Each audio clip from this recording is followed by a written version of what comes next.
I think, three paradoxes of Christianity. The first paradox, which is quite revolutionary compared to the pagan religions, is that there's a monotheistic God, right? There's one God, supernatural, above nature. The second paradox, exclusive to Christianity, is that this God became fully man and came into the world. But that's not it, because in your book, you correctly highlighted a third paradox, which is despite this paradoxical nature at the core of Christianity, you'd think a natural conclusion would be a kind of mystic ineffability. But despite that, Christianity is all about orthodoxy, correct view. And when you look at Christian history, the amount of heads that have rolled for expressing a slightly different view is immense. And it took, when I was reading your book on Christian history, it was shocking to me how long it took the early church to figure out what Jesus' relationship within the Trinity was and what Jesus' relationships within his two natures were. So literally, the first council was, 300 years, right, after Christ had died. That was when the Father and the Son were set on par. And then it took another council to bring the Holy Spirit in it. And 5 more councils to determine the relationship of Jesus' nature. Yeah. And the most interesting part of that long stretched out development is that the decisions were made democratically by vote at these councils. And sometimes, council's decision only created division rather than unity. It's kind of a tragic history, and it's not a pretty process how it was formed. But you asked me about despair. Don't you despair that one could very easily despair about Christianity if you look at this history of disagreements. Emperor Julian the Apostate, when he stopped being Christian, somebody asked him, "Are you going to start persecuting Christians again?" And his reply was, "I don't need to. They're very good at persecuting each other." Yes, that's true. And that's not a joke when you look at Christian history. Yeah. Yeah. There's a joke that was told to me as a Jewish joke, but it could apply to all religions. Somebody's shipwrecked on a deserted island for 30 years or some long time. And when he or she is finally rescued, the rescuers find that this person is living in this hut, but has constructed 2 equally beautiful houses of worship. And then, of course, is asked, "What's going on here? Why 2?" And he heels around and points at one of them with total disgust on his face and says, "You don't think I'd set foot in that one, do you?" Which is an essence of religion, right? Right. Just as you can't have belief without doubt, you can't have truth without falsehood. Right. And what Christians have done over the centuries is honed down these definitions in a way that makes the paradox more central. Yeah, right. They're not hiding away from it. I'll give as a it matter that. of fact, I tell my students, surefire formula for being declared a heretic is to do away with paradox. Those who try to do away with paradox in the Catholic and Orthodox traditions, they're the ones who get cast out as heretics. Doing away meaning coming down on one side or the other, or by ignoring the question altogether? For instance, concerning the Trinity, it's more logical to say, as the Arians did, the Arian heresy, that the Son must be somehow subordinate to the Father because it's a father-son relationship. No, they're both equally God, is the assertion. And the same thing with Christ's 2 natures, human and divine, right? Adoptionism. Jesus was just a regular man, a regular guy that God adopted as his son. Oh, yeah, that makes a lot of sense, a lot more sense than... He was both at once. He was both at once, yeah. So, and down the line. In the same way that, Luther, Protestant Reformation, said you're saved by faith, not by works. And faith and works are kind of like two very different things. Right. He's doing away with the paradox of, right. and sometimes students confronting the Catholic Reformation for the first time are shocked to find that the Council of Trent in the 16th century affirmed both predestination and free will. Yeah, right. So there we go, again. Right. One can easily see how this paradox to some maybe Socratic philosophical mind is something you don't want in a religion, right? And this is why, personally, I do find the general Muslim critique of Christianity somewhat compelling. And their whole critique is, well, look, you're polytheists, right? There's actually just one God, and you've elevated his messenger, Jesus, to be on par with him. And so Islam is a way of dealing with Christ in the way you suggested. Yes.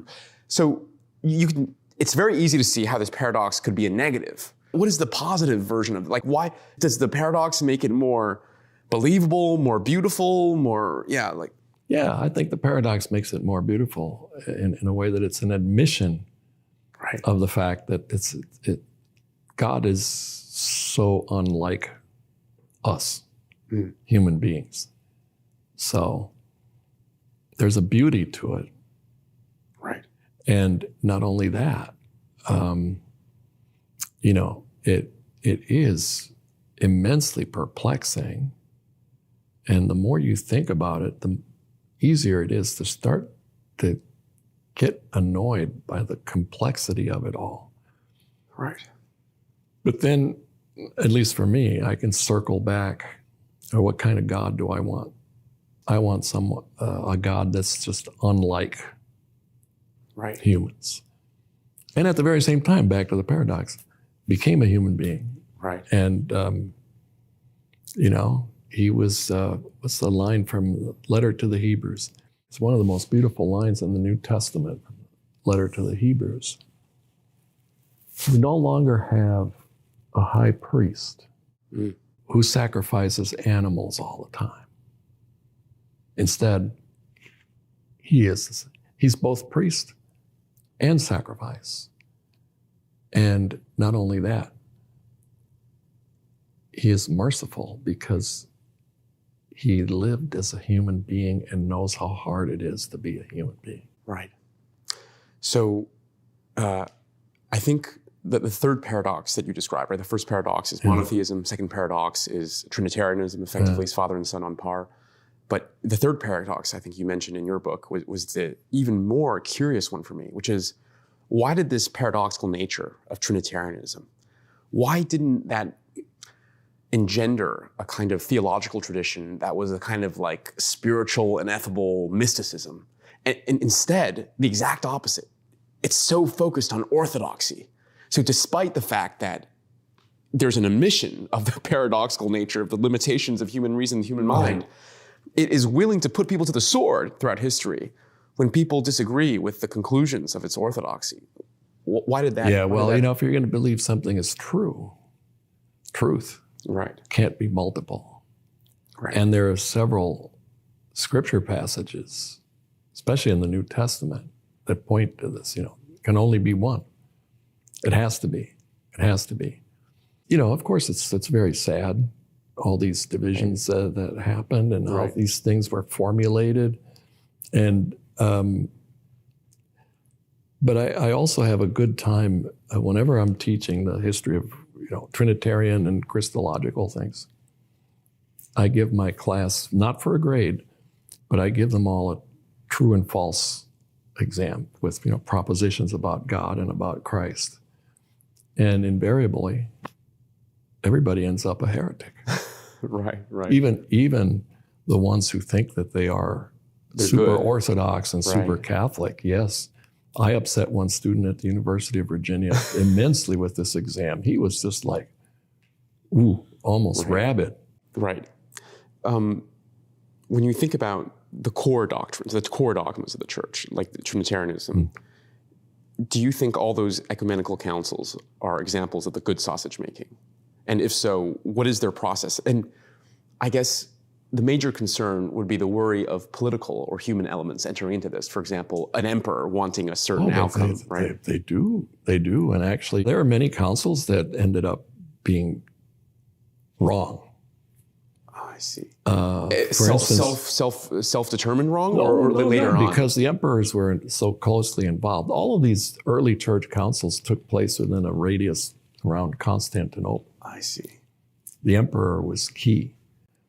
And there was one council held in 431 at Ephesus that reversed the decisions of an earlier council, and then later had its decisions reversed, and is now known as the Robber Council of Ephesus. I thought these councils were supposed to be infallible. No, councils are not infallible. I see. There's never been a definition of councils as infallible, precisely because there are so many instances of councils that just didn't get it right.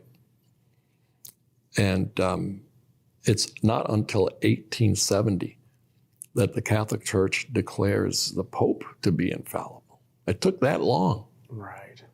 Right? And that caused a minor schism in Germany, the creation of, they call themselves the Old Catholic Church. They're still around. Wow. But councils can make mistakes, yeah. And actually, councils are very political. Right. Very, very political.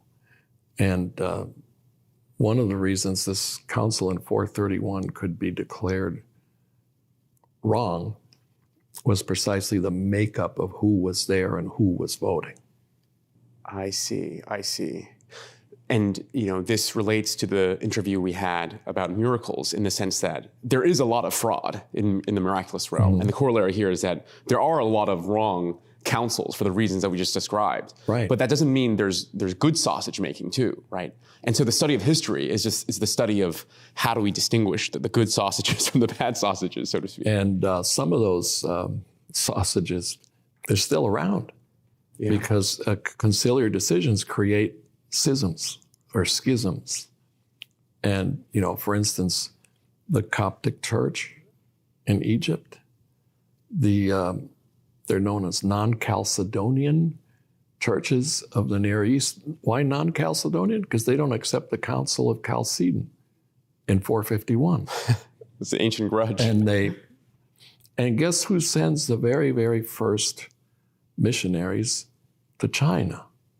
It's one of these breakaway churches known as the Nestorian Church, also one of these churches that refuse to accept a certain council. And they're known as the Church of the East. Why? They survived outside the boundary of the Roman Empire. So like in, present-day Jordan, Syria, Iraq, and even Iran, right? There were all these Christians. Right. And they sent missionaries all down the Silk Road, 8th century. And when Europeans get there in the 16th century, coming from the other direction by sea, they find these remnants of this Christian church, and they didn't know. They didn't know this had existed, that it had taken place. That's interesting. I think the best example of how the seemingly smallest of theological disputes can end up in the greatest schisms is, how the Orthodox and the Catholic Church and the Filioque controversy, right? This one word added of where the Spirit came from. The Orthodox thinking it came from the Father, the Catholics adding Filioque and the Son. And that caused the great schism, effectively. Yeah, it's one of the many causes. One of the theological many causes, right? And it still remains an obstacle to union between the two churches. Right.